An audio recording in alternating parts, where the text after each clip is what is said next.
Daylight saving. It pits cities against the country and causes confusion across Australia. For 6 months of the year, the nation is divided into 5 time zones. But a Sandstone Point retiree has an alternative, abolishing it altogether.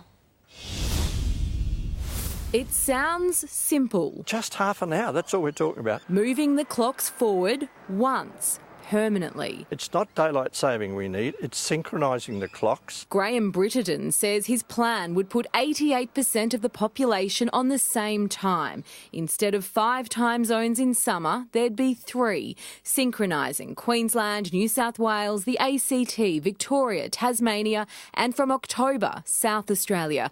Righting a wrong, Graeme says, that dates back to 1892 when this new nation regulated its clocks using Greenwich Mean Time. This red line pushed Australia's east coast out of Eastern Time, leaving almost half the country's population officially in a time warp. There are nearly 11 million people on the eastern side of a line between Yeppoon and Wollongong who aren't in any time zone. Graeme thinks the eastern line should be pushed out to sea, uniting the eastern seaboard. We can start this whole thing on the 1st of July next year. Every year we don't costs Queensland. We are losing billions every year by not having our time zone harmonised. Queensland isn't the big decentralised state it once was. 2/3 of the population now live between Noosa and the New South Wales border. Graeme has taken his real-time initiative to the top, Canberra. Josh Frydenberg suggested to me some months ago it should be on the agenda for a COAG meeting. It isn't yet. Erin Edwards, 7 News. Welcome back to Weekend Sunrise. Australia has had a long and divisive battle over daylight saving for decades. For 6 months of the year, the nation is divided into 5 time zones.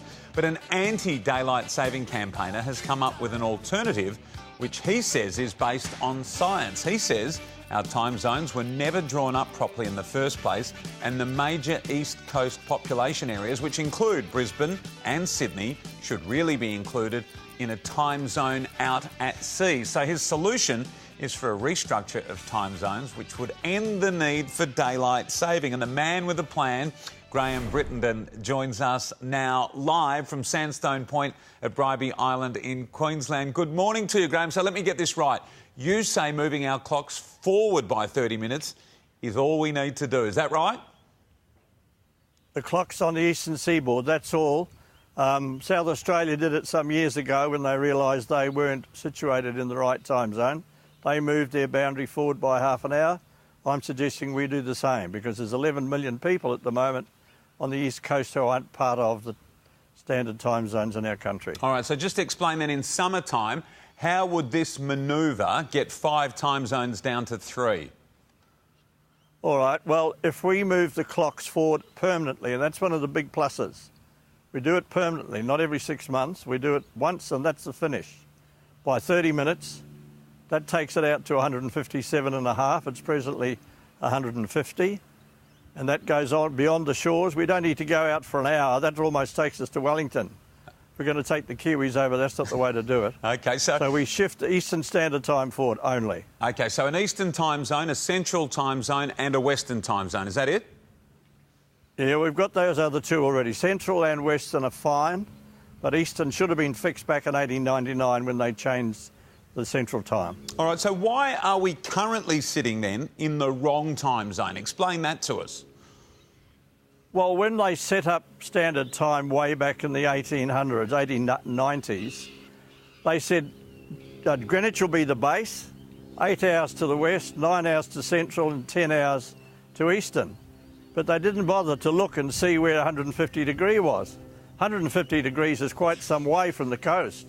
So all those people between Yeppoon and Wollongong were left out in the lurch. Now, if they'd fixed that the same time as they fixed South Australia, daylight saving as we know it would never see the light of day, to coin a phrase. It costs a lot of money. According to some reports, $4.5 billion. This was a report in 2010 by Queensland's Chamber of Commerce. So this could fix all of that and the financial issues all in one hit. And Josh Frydenberg, the Federal Treasurer, he's shown some interest.